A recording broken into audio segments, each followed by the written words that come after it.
Hello everyone, I am doctor Kavita and welcome to my channel doctor Kavita healing touch.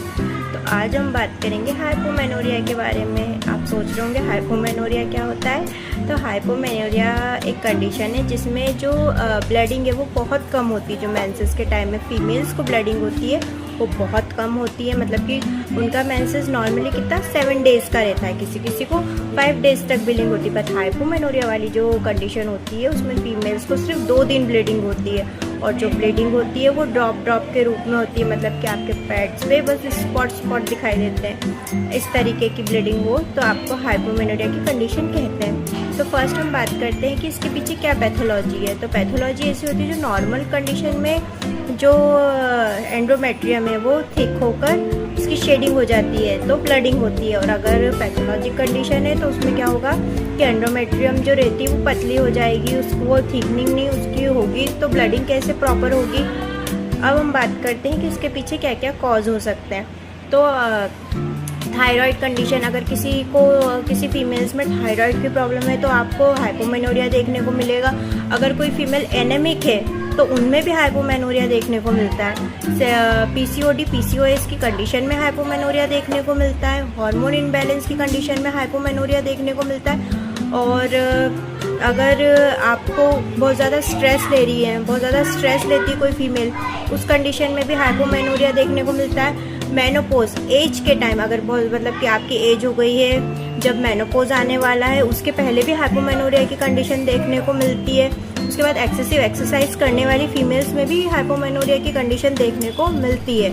इसके बाद हम बात करते हैं कि इसमें क्या क्या सिम्टम दिखाई देते हैं। तो सिम्टम इसमें दिखाई देंगे कि जो फीमेल है उनको सिर्फ 2 दिन तक ब्लीडिंग होगी, मतलब कि फर्स्ट दिन और सेकंड दिन सिर्फ इतनी सी ब्लीडिंग होती है। और जो ब्लीडिंग होती है वो ड्रॉप मतलब कि आपको पैड में सिर्फ ड्रॉप थोड़ा ब्लीडिंग दिखाई देगी और मुश्किल से आपको पैड चेंज करना पड़ेगा। ऐसी कंडीशन, बहुत ज़्यादा इरिटेबल मूड हो जाता है फीमेल्स का। इस तरीके की कंडीशन आप देखेंगे। इसके बाद हम देखते हैं कि जो इसका डायग्नोस कैसे करवा सकते हैं। हम कैसे डायग्नोस करवाएंगे, तो हम यूएसजी करवा सकते हैं, सीबीसी करवा सकते हैं, और हार्मोनल स्टडी करवा सकते हैं, थायराइड टेस्ट करवा सकते हैं। इससे हमें डायग्नोस होगा कि इसके पीछे हमारे क्या रीज़न है। उसके बाद हम बात करते हैं कि इसमें हम क्या क्या होम्योपैथिक मेडिसिन दे सकते हैं। तो हमारी फर्स्ट मेडिसिन है पल्सेटिला। आपके अगर मेंसेस बहुत ज़्यादा इरेगुलर है, स्कैंटी मेंसेस है, और उसके पीछे कोई जो फीमेल्स है वो बहुत ज़्यादा इमोशनल है, तो आप पल्सेटिला दे सकते हैं। सीपिया हमारी हार्मोन इनबैलेंस की बहुत अच्छी मेडिसिन है, और साथ में स्कैंटी मेंसेस के लिए हम सीपिया दे सकते हैं।